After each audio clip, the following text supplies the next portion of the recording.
In today's video, I'm going to teach you how to create a mask in Framer. We'll walk through each step together so you can easily add and customize masks to enhance your designs. So let's dive right in and unleash the creative power of Framer. To begin, make sure you have the layer selected that you wish to apply the mask to. This is crucial because we're going to alter the appearance of this specific layer. Once you've selected it, direct your attention to the right-hand panel. There, you'll want to scroll down until you come across the section labeled Styles. In this section, you'll find various options that allow you to tweak the characteristics of your layer.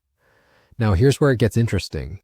By turning on the Mask toggle, you activate the masking feature. The moment you do this, you'll notice more options appear. These are your different masking types, and each brings its own unique flair to your design. If you select Linear, for instance, you're opting for a linear gradient mask. This will give you a straight line transition of opacity, perfect for sleek and professional looks. You'll notice that upon activating this type of mask, you can modify different aspects of the gradient. You have the freedom to adjust the direction by rotating it.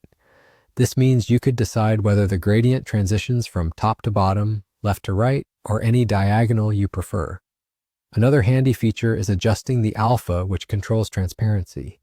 This allows you to determine how see-through the mask will be across your chosen gradient.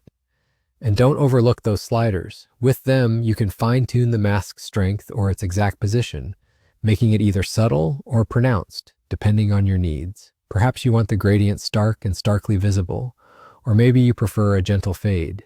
Adjusting the intensity while playing with these tools gives you complete control over your mask's look and feel. But what if you're thinking of experimenting with other styles? Framer has you covered with additional masking options. There's the radial gradient, which is ideal for creating circular, soft-edged masks, excellent for highlighting a central point or creating a vignette effect. Then there's the conic gradient, which produces a radial pattern and is perfect for creating engaging, angled visuals. But Framer doesn't stop there. You can even use an image as a custom mask, which significantly expands your design possibilities by allowing you to overlay unique textures or patterns onto your layers. And that's it. You've now successfully learned how you can apply and customize masks in Framer.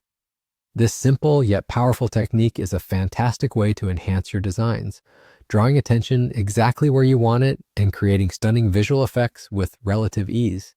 Happy designing and let your creativity shine.